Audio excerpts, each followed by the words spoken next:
Welcome, my friends. Today I am going to explain how to calculate program outcomes and course outcomes. As you know, every educational institution has some programs, and under each program there are some courses. The institute has to identify that whether the programs are successfully completed by a batch of students or not. For that, every program has some objectives, and all these objectives are measured in terms of expected outcomes. Similarly, every program has some courses, and these courses are also having some objectives, and these objectives are also measured in terms of some course outcomes. The course outcomes are contributing to the program outcomes. So here in this presentation, I will tell you how to calculate these program outcomes and course outcomes. Question is, what are these outcomes and what they do? As I explained to you already, we need to have those outcomes because we need to know how successfully we are delivering our programs, the program objectives. This will help us to understand that in what way our program objectives are disseminated to the students and how they are achieving it after completion of a particular program.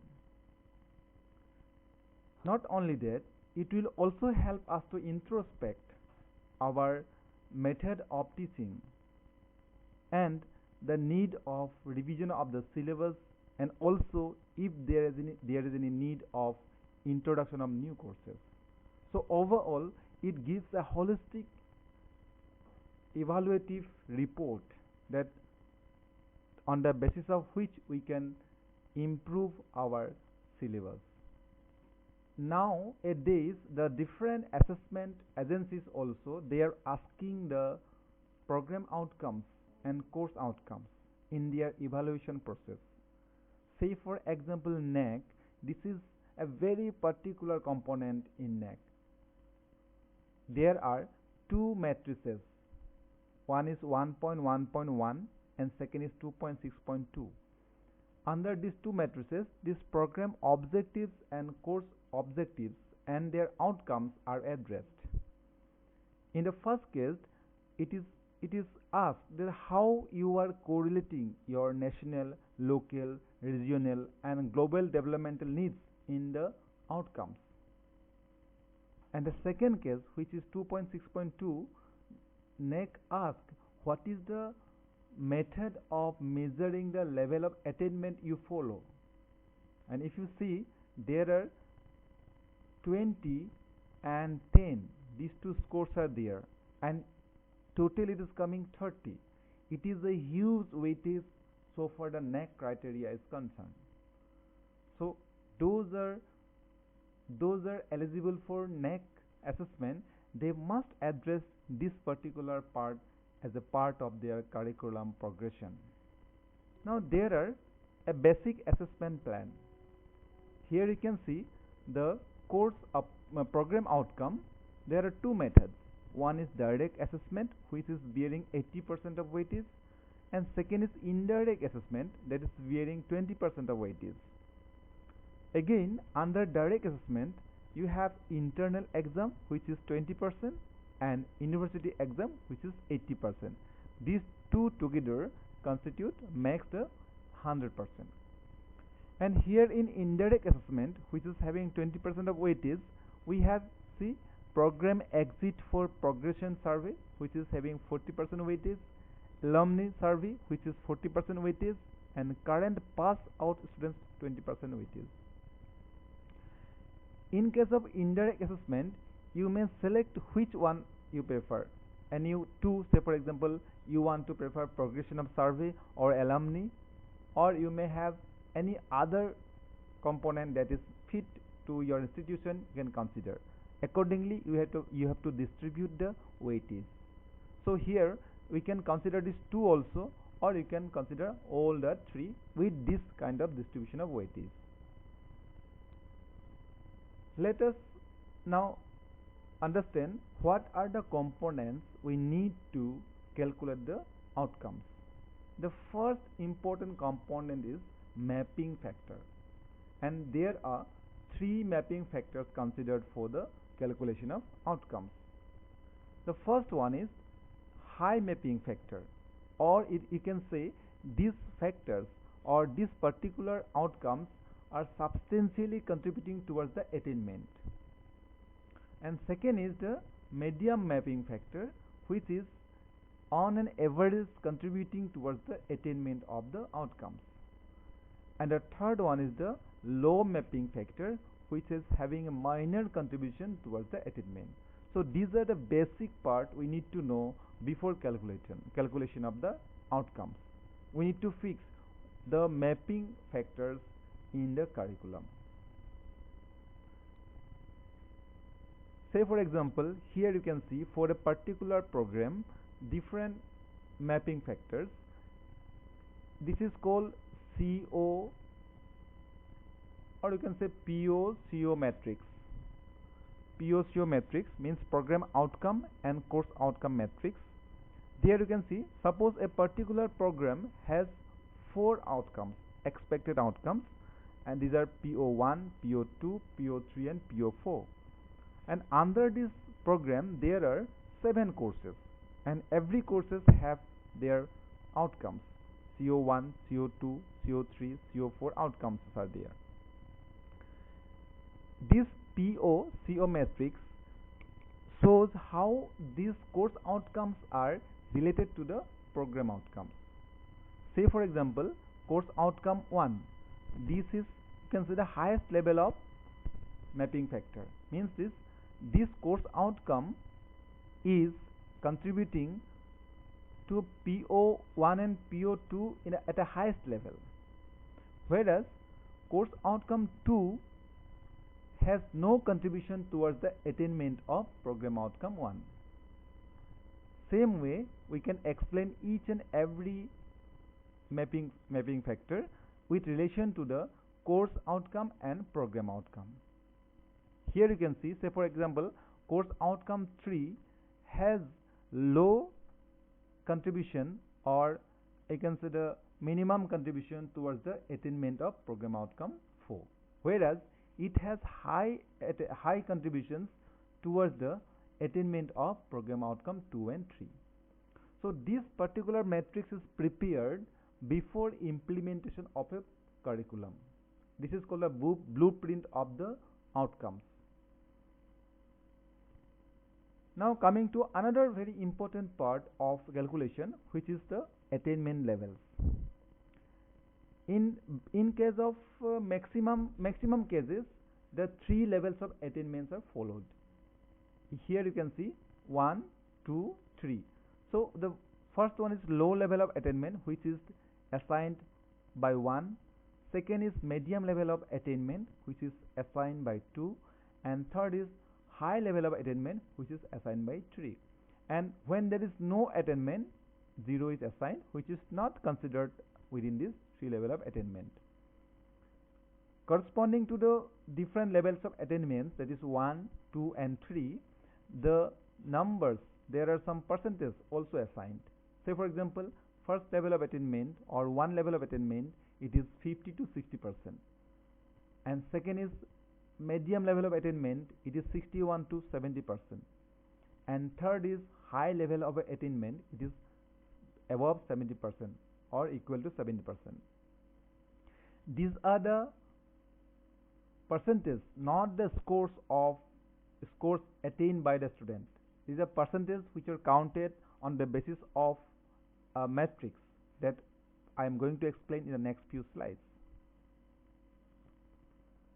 Not only 3 levels of attainment, there may be some other levels of attainment, like 5 levels of attainment. If the institute wants to go more precise evaluation of outcomes, they can follow 5 levels of attainment.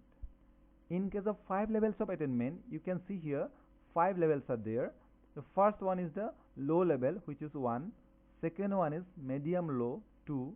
Third one is medium 3. Fourth one is high medium, and fifth one is high level. And here you can see accordingly the percentages, the class of that particular level attainment is given. In case of low, first level, it is 40 to 49%, then medium low, which is 50 to 59%, and medium which is 60 to 69%, and high medium, which is 70 to 80%, and finally the high level, it is above 80%. And likewise, the previous case it was 50% is the lowest level, and in this case it is 40%. So below 40% there is no attainment. So these are the two methods of attainment levels. We can two classes of attainment levels we can follow depending on the need of our evaluation. Now let me take one example for the total calculation. Here I am considering one example from BSc Chemistry. There are two program outcomes, PO1 and PO2, and say for example there are four course outcomes, expected outcomes, CO1, CO2, CO3 and CO4, and they are related, the mappings are related to the program outcomes this way. This is the PO-CO matrix. You can see the course outcome 1 is heavily contributing to the program outcome 1 and 2, whereas course outcome 2 is not contributing at all to program outcome 1, but to the program outcome 2 it is contributing substantially, and accordingly others also contributing as per the mapping factor. And say for example these course outcomes are related to the courses. The code number of these courses are shown here: CC13A, CC13B, CC14A and CC14B. So these course codes, their expectation, the outcomes are known as course outcome 1, course outcome 2, course outcome 3 and course outcome 4. These course outcomes can be assessed with the help of some of the scores that is students attain in some examinations. Say for example assignments provided by the teacher, internal examinations conducted by the teacher, presentation evaluated by the teacher, viva voce that is conducted by the teacher, and also end term examinations. Whatever the department or the institute prefers, they can consider the best way for evaluation. They may consider all of them or few of them. It depends on the evaluator. Now this is a chart that example that on the basis of which I would like to explain the calculation. Here I am considering internal examination 1. There may be many internal examination 1, 2, 3, 4, but just for example to explain, I have considered internal examination 1. And the threshold level score, we need to set a threshold level. What should be the minimum level above which we can consider these scores, or below which we will not consider the attainment level. So there should be always a threshold level, and in this case we have considered 50%. This may be set by the institute or by the department. Sometimes maybe 40%, sometimes maybe minimum pass mark, whatever it is. So threshold level should be set beforehand. So in this case, for program objective 1, we have set a threshold level which is 50%. This is internal examinations for these 4 courses which are having 4 course outcomes, course outcome 1, 2, 3 and 4. And there are 4 students, say for example A, B, C, D and E. These are the scores they have attained, they have got in the internal examination 1. Now here you can see the total number of students appeared 5, 5, 5 and 5. In all the 4 courses, total 5 students each appeared, and the maximum score for the internal examination was 20 for every internal examination. Since we have set 50% as the threshold score, here you can see the threshold score is 10. 10 in each case. Now let us see how many students have scored above threshold level. In the first case, CC13A, all 5 students have scored above the threshold score. In the second case, you can see the out of 5 students, 4 students have scored above the threshold score. In the third case, only 2 students, these two, 16 and 14, they have scored above the threshold score. And in the last case, only 3 students have scored the above threshold score. Now, if you find a percentage of number of students attaining above threshold, is that B. This is the number of students scored above threshold score and total number of students appeared. The percentage of these two components you can find out, which is 100% in the first case, 80% in the second case, 40% in the third case, and 60% in the last case. So what happens, you can see the, if you remember these attainment levels, if it is 60%, 51, if it is between 51 and 60%, it is 1. So you can see this will be 1. And if it is between 61 and 70%, it is 2. So there is no score, this particular percentage within these two, so there is no attainment level 2. And if it is above 70%, it is 3. So here 100% and 80%, these two levels are 3. And since there is no attainment level, that it is below the threshold score, this below 50%, we have considered there is no attainment. Now you can see these are the attainment levels for CO1, CO2, CO3 and CO4. We can arrange them like this.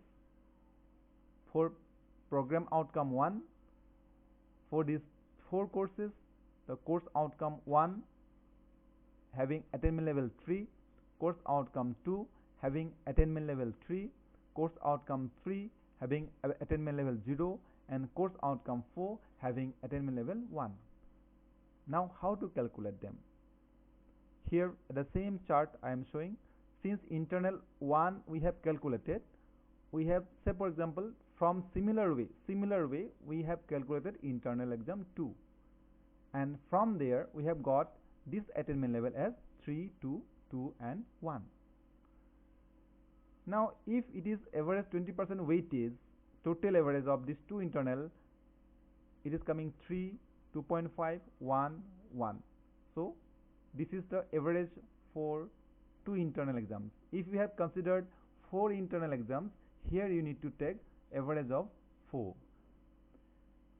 Similarly, end-term examination also, we have compared the scores as per the number of students appeared and number of students having above the threshold level score. So accordingly we got these attainment levels, that is 3, 2, 3, 2. How to calculate the overall attainment?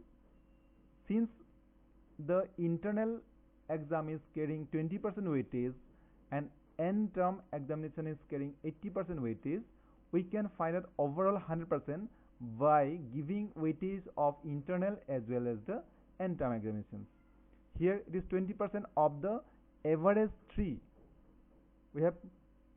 we have contributed here, and 80% of 3 is contributed here. So total of these two coming 3.0. So similarly 20% of 2.5 is 0.5, 80% of 2 is 1.6, and total is coming 2.1. Likewise, we have calculated CO3 and CO4, we got 2.0 and 1.8. Now average is 2.225. This is the average of all the course outcomes from that particular program outcome 1. Now how to finalize it? There are 2 methods. First one is the direct method 1. Second one is direct method 2. Remember, in the beginning we came to know that there are 2 methods. One is direct method and second is indirect method. 80% weightage is coming from direct method and 20% weight is coming from indirect method. Now, in case of direct method, we can follow two different methods, direct method 1 and direct method 2. We can follow any one, either 1 or 2. So here I am explaining the direct method 1 for the program BSc Chemistry. And this is, you can see the COPO matrix, that is we have already explained earlier, and there now we have to find the average of this matrix, this mapping factors. That is, for the first case, program outcome 1 it is 2, and program outcome 2 it is 2.5. And also we know that the program outcome 1, the attainment score is 2.225. So this is the average of mapping factors, this is the average of attainment of program outcome 1. Here you can see program outcome 1, how to calculate the final score. Average of COPO matrix for the PO. So for the PO1, the average is 2. Average of COPO matrix, this is the COPO matrix, and here for PO1 the average is 2 divided by 3, which we have done here. 2 divided by 3, outcome is 0.66, into average of attainment for the PO. So here PO1, as we have explained earlier, it was 2.225. So average attainment for the PO 2.225. If we multiply 0.66 and 2.225, it comes 1.47. I am explaining again. In this matrix, we calculated the average for respective program outcome 1 and program outcome 2, and we have already calculated the attainment level from program outcome 1. And say for example, here in this case we are considering the attainment level of program outcome 2 is 2.225. This is already we have calculated 2.225. You can see the previous slides, and this is similarly you can calculate. Say for, we have not shown here, but we have got this much, 2.25. Now here PO2 the average is 2.5, PO1 average is 2. How to calculate average of COPO matrix for the PO? For the PO1, average of COPO matrix is 2 divided by 3. So here you can see 2 by 3 equal 0.66, and it is then multiplied with average of attainment for the PO. If it is PO1, what is the attainment? 2.225. 2.225. Now it is coming, the product is 1.47. Similarly, 2.5 divided by 3. This is the average of COPO matrix for the PO, that is divided by 3, 0.83. And the 2.25 that we have considered as the attainment, that I told you that we have not calculated. Say for example, the attainment for PO2 is 2.25 and the final is 1.87, and the average attainment is 1.67. So this is the program outcome for BSc Chemistry, which is having 2 objectives, program objectives, and 4 course outcomes. Now how to calculate the program outcome following direct method 2? Here you can see we have taken the same mapping factor and COPO matrix that we have considered for the direct method 1. There are a number of calculation you need. Say for example, course outcome 1, course outcome 2, course outcome 3, and course outcome 4. These all have this matrix, attainment and mapping factor. Say for internal 1, the attainment is 3301 and mapping factors 3023 for program outcome 1, and internal 2 also attainment is 3221 and mapping factor is 3023. How to calculate this one? You can have this formula C, attainment level calculation, where mapping factor into attainment level internal 1. This is a product of the mapping factor for that particular program outcome and the attainment level that is achieved under that particular program outcome. So product of MF and AL internal 1, this is AL internal 1. Then again plus, if you have 2 internal examinations, you can repeat the same formula. mapping factor in L internal 2. If you have 3 internal exams, you can add another one, mapping factor into attainment level internal 3 likewise, and divided by the sum of these products are divided by the sum of mapping factor.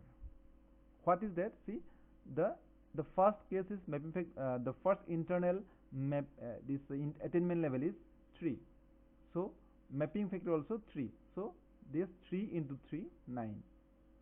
In case of second internal also, the attainment is 3 and mapping factor is 3, so here also it comes 3 into 3 9, so 9 plus 9 divided by 3 plus 3, it is 6.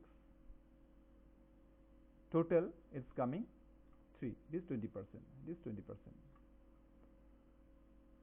Similarly, you can go for the course objective 2, outcome 2. There also, since the mapping factor is 0, it comes at all total 0. And similarly, you can calculate here 0 plus 4, 2 by 2 plus 2, 3 plus 3 by 3 plus 3, and you are getting the outcomes, the attainment levels here 3 0 1 1. Now coming to the n term examinations, you can consider the same mapping factor 3023 here, but just to explain a variation, I have taken 3221. You can have the same thing 3023 3023, and you can follow the same calculation that you have followed here, but just to bring a variation, I have taken 3221. Say for example, this is the mapping factor for that program outcome in case of n term examinations having 80% weightage. Now there also you can find the attainment level, final attainment level, that is 3 by 3. Since there is no second n term examinations, only one is there, so 3, it is coming from here, 3 divided by 3, 1, 2 by 2, 1, 3 by 2, 1.5, 2 by 1 equal 2. And finally, when you calculate the overall attainment, since internal exam has 20% weightage and n term exam has 80% weightage, as we have calculated in case of direct method 1, here also we can follow same pattern, 20% from the internal and 80% from the n term, total coming 1.40. And all these cases you can follow the same pattern and you can find the final value for respective course outcome as 0.8, 1.4, 1.8, and the average of this one is your total program outcome following the direct method 2. But remember, we need to follow any one, either direct method 1 or direct method 2. This is about the direct method. Now let us go for the indirect method. As you know, indirect method is carrying 20% weightage. In case of indirect method also, you have the same COPO matrix, but there a little difference is there. I am not showing the basic calculations, I am showing the outputs. As we have calculated PO1 in earlier case, all courses, you can also follow here, but only the matrix, the components are different, the factors are different. Say for example, current passing students you are considering here. Earlier we have considered internal 1, internal 2, assignment, but here our components are like this, current passing students. Then you calculate same way, you got 3 for PO1, 2 for PO2, 3 for PO3, likewise you can continue. And their progression for higher study, that is you can 3, 3, 3, that you may get, and alumni placement in the year of evaluation, that 2, 2, 3, likewise you can continue. And overall average attainment you can find 2.6, 2.3 and 3. This is the average of all these three. So this is how you can calculate the indirect method. Now how to prepare the final chart. Say for example, you have calculated the program outcomes and course outcomes in the year 2020. Your final objective should be to reflect, to exhibit the program attainment of the program outcomes.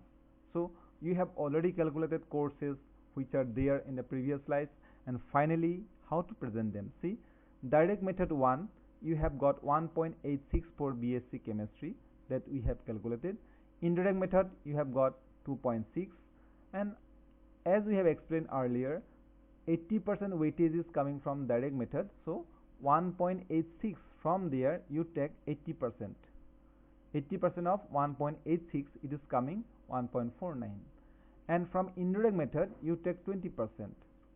20% of 2.6 is 0.52, and total it is coming 2.01.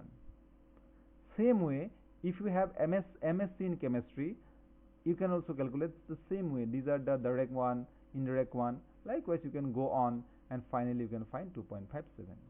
And diploma course, if you have, also you can show. So any other course you can add up to show the total chart here. And remember, this you can calculate year wise, semester wise, or annual wise, or many times we can go for batch wise. So a particular batch, undergraduate batch or postgraduate batch. So this way we can also present this one. There is no stringent rule that you have to present only year wise. As per the convenience or need of the institution to show the result, you can show it according to the time period that you prefer. So this is how we can calculate the program outcome and course outcome for the particular program and course in an institution. Thank you.